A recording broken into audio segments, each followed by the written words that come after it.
Well, usually we write a record within a couple of months. This record took a couple of years.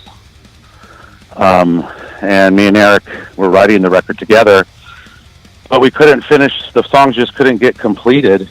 And, on both of us, just couldn't get it done. So I was frustrated with Eric that, it's been 2 years. How come the songs aren't finished? And I was a little frustrated with him. And so I think that built up the tension. And when we went into the studio, we had a deadline if we wanted a record this year. So we had to have it turned in by June last year. So, we just booked the studio and went in knowing that the songs aren't finished and complete. So it was a little scary, and I was a little angry, a little worried, frustrated, starting the process because it was so different from before. But I think putting the pressure on ourselves maybe made everybody dig deep, and the performances were great, and the songs really came together in the end. So at the end of it, it ended up working. It all ended up working out, and then all the frustration that I had built up was built up for the record, because after the result was great and we're all happy, the frustration disappeared, the anger towards Eric disappeared. It was all okay, whatever. But I don't ever want to write a record like that. It was really difficult, and it really was, strain on the mind. Well, so this was a record that was differently put together. It doesn't usually take this long, and it's not this hard. Somehow this was just very hard because I don't know if Eric wasn't focused or what exactly the problem was, but every time I called to ask for the finished songs, they weren't. So it just kept getting tiresome. Like, I got tired of calling and saying, what's up? But that's just a part of it. Me and Eric have been friends and bandmates for 30 years now. So we can fight like brothers and argue like brothers and make up like brothers now. Well, because Alex lives in New York, and instead of bringing them all here to California, he wanted to do his recording in New York. So we just said, okay, that's fine. Go ahead. Eric did all his tracks at home in Sacramento. All the other tracks were done in Concord with Juan Urtiaga, the guy we always use. But I don't think it made it. It didn't. You can do records anywhere now these days, records. So it really didn't have an effect on anybody that we chose to do it that way. Well, I wanted to go back to the practice what you preach, the way I sang, and just the smooth melodies and hooks and melodies of that record. I know the music is much more extreme on this record, but I really wanted to go back and capture that, smooth voice, because typically when I write a song and Eric gives me a song, if it's fast, I'm going to sing fast. That's just natural. This time I just made sure, okay, it's fast. Don't do the normal thing, what you would typically do. Try to do something different. So I always try to sing against the timing to make it my own space. And I think it really worked on this record. I really like this record. I don't like to listen to myself a lot, only like when I'm making the record, but after it's done, I really don't listen to it. But this record has stuck with me, where I enjoy listening to this record, sonically and the songs. So I knew there was something special about it.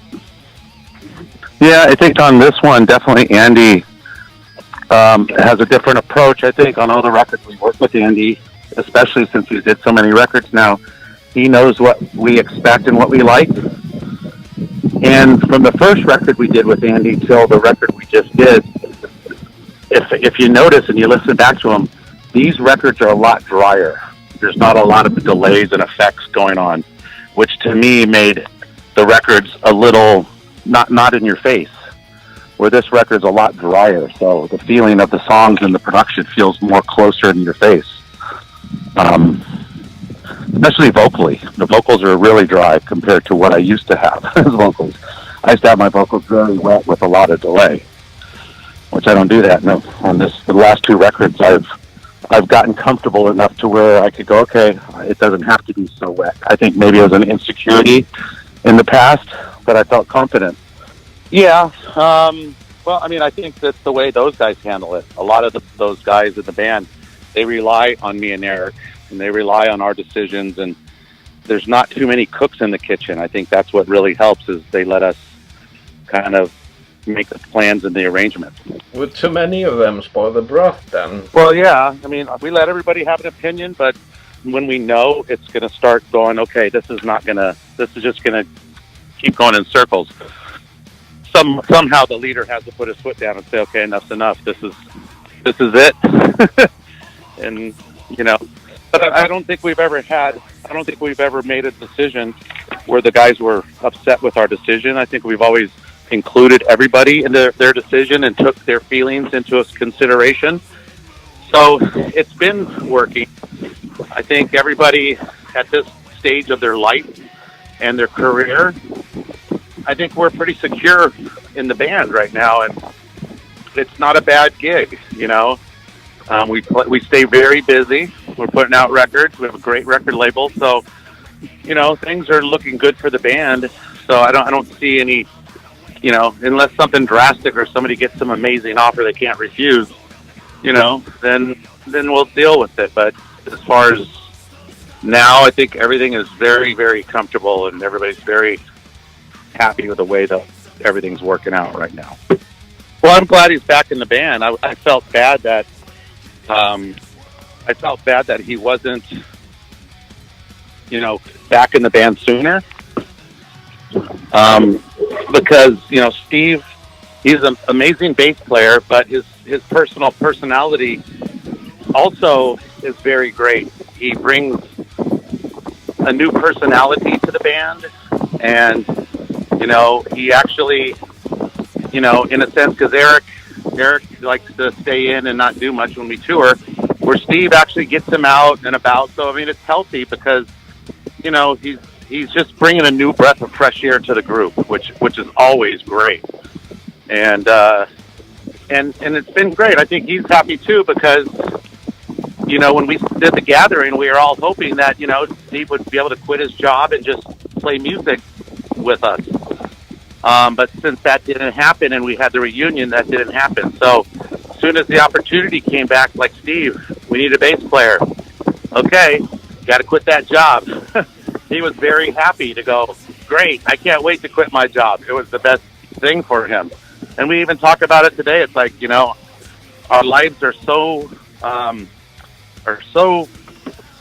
guess we're comfortable. I mean, at our age now, God, I'm 54 years old,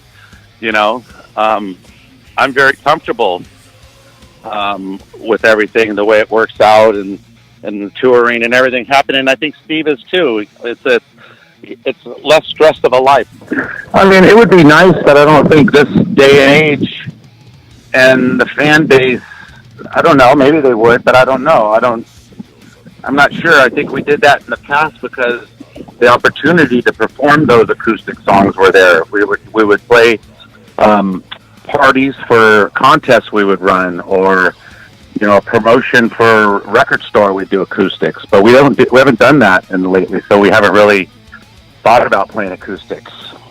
We haven't spoke about it, but I've done some shows with Metal Allegiance where we had Andreas come in and play, and I've sang Sepultura songs with Andreas.